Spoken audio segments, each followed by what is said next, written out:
Matin Sport.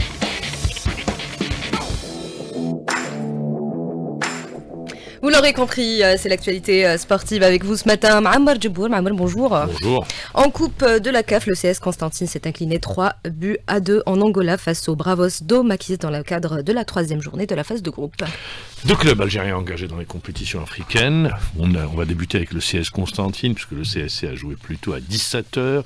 Première défaite du CS Constantine. Le CSC peut avoir des regrets sur ce match. Je vais vous dire pourquoi si vous n'avez pas suivi le match. Le CSC, sur la première mi-temps, à l'exception des 10 premières minutes, eh bien, les joueurs ont eu des difficultés à s'adapter. Taux d'humidité de 73%, il faisait 30 degrés à Luanda. 2-0, c'est parti très vite. Il y a eu un trou noir, 4 minutes. Ces 4 minutes ont été fatales au CS Constantine. À la 17e minute, Paciencia qui marque sur penalty, plein axe central, on ferme pas, on laisse, et puis une erreur de main, et c'est parti, penalty. Francis également, superbe but de Francis, frappe des tirs des 27 mètres, ça se loge au fond des filets du gardien de cette formation, Boussouf, le gardien du CS Constantine. Il a étalé toute son envergure, mais il était trop court pour pouvoir aller chercher ce ballon qui a tapé le poteau intérieur, 2-0. À la mi-temps, changement.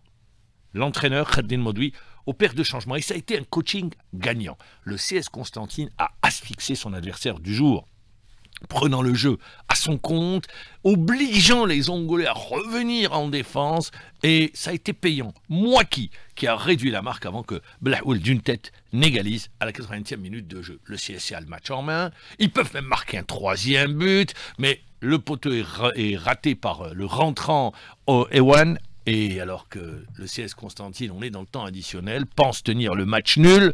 Bien voilà qu'un mauvais renvoi de la défense, un ballon récupéré par le rentrant Célio, on joue à 94 minutes, frappe enveloppée, 3-2. Et le CSC connaît sa première défaite en Coupe de la Confédération africaine de football. Comment ça se traduit au classement? Eh bien, le CSC se voit rejoindre par son adversaire du jour, les Angolais de Bravo do Maquis, mais dans le même temps, Simba qui inflige au club sfaxien sa première défaite de la saison, sa 3e défaite depuis le début de la compétition. D'autres termes, le club sfaxien n'a gagné aucun match. Et Simba également, totalise 6 points. 3 équipes à 6 points. Mais on va revenir sur le match avec Khaddin Modoui.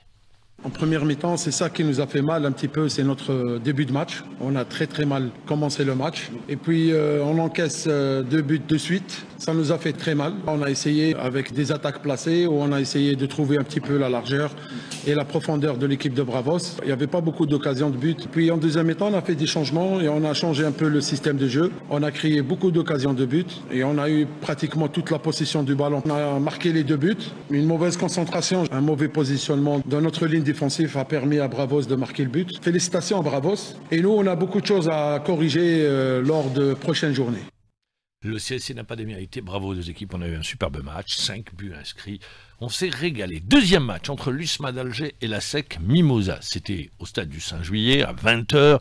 L'USMA d'Alger, l'entraîneur d'ailleurs de la SEC Mimosa le disait, l'USMA est favori. Et l'USMA a tenu son rang en s'imposant 3-0 dès la 16e minute avec le latéral gauche et un ballon qui coin contre son camp de Mohamed Ali Yabré.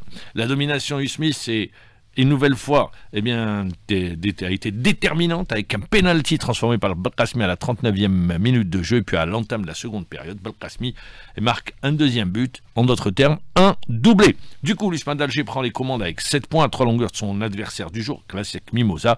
Je rappelle que dans ce groupe, Jaraf et Orapa United ont fait match nul, 2 buts partout. On va écouter l'auteur de ce doublé, Ismail Belkacmi, il est au micro d'Ali Hamouche.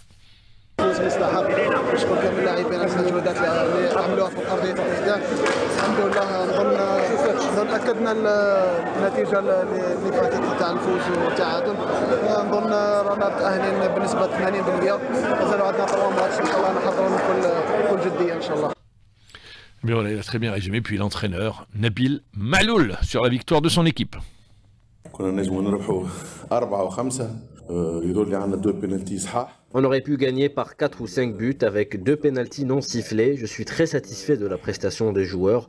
C'est peut-être l'un de nos meilleurs matchs de la saison. Du beau jeu, un bon rendement, il y a eu des buts, surtout l'esprit combatif des joueurs du début jusqu'à la fin. Les gars étaient en forme. D'ailleurs, ils voulaient tous finir le match. On est à la première place maintenant. Il nous reste encore un match important chez le même adversaire. Et je le redis, notre objectif est de terminer à la première place du groupe. Allez, on passe aux différents championnats. Juste un mot, avant d'aller sur les championnats étrangers, juste un mot pour rappeler d'ailleurs les résultats dans les différents groupes. Bien évidemment, avec sur la journée d'hier en coupe de la CAF. Alors, on va revenir sur la formation dans le groupe des Black Bulls du Mozambique a battu Nyamba du Nigeria. Tenez-vous bien, 3-0. Il y avait un derby égyptien. Zamalek s'est imposé devant le Masri sur le score d'1-0. Et puis on retiendra également dans le groupe B la victoire de Stellenbosch d'Afrique du Sud en déplacement face à Lundasoul d'Angola. Voilà pour les principaux résultats. Les différents championnats étrangers. Différents championnats étrangers, on va débuter. Rien ne va plus pour Pep Guardiola. Tenez-vous bien, sur les 11 derniers matchs, une seule victoire pour les protégés de Pep Guardiola. Hier, il menait 1-0 jusqu'à la 88e minute de jeu. Et là, City s'écroule. Manchester United s'impose 2-1. Le Portugais, l'entraîneur portugais devient vraiment la bête noire de Pep Guardiola, puisqu'il vient de prendre les rênes de Manchester United. Il l'avait battu avec le Sporting 4-0 et là, il lui inflige à domicile une nouvelle défaite. Également, Barcelone battu à domicile par Leganés, 1-0. Ça fait l'affaire de l'Atlético Madrid. L'Atlético, 11 succès de suite. Et l'Atlético, eh bien, se retrouve à la première place de ce championnat espagnol. En première ligue, on reste avec la première ligue pour rappeler que Chelsea s'est imposé devant Brentford et le grand gagnant de cette journée, Tottenham, c'est une courbe sinusoïdale. Tottenham alterne le bon et le moins bon. Tottenham s'est imposé hier 5-0 face à Southampton, une équipe qui occupe le bas du tableau. Et puis Crystal Palace s'est imposé à Brighton sur le score de 3-1. On va enchaîner avec l'Italie. Le Milan AC tenu en échec par Genoa 0-0.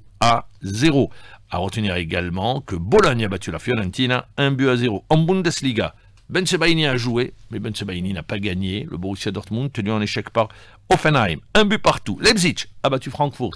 Également à retenir que Fares Shaibi a joué les 5 dernières minutes de cette confrontation. Leipzig s'est imposé devant Francfort 2-1.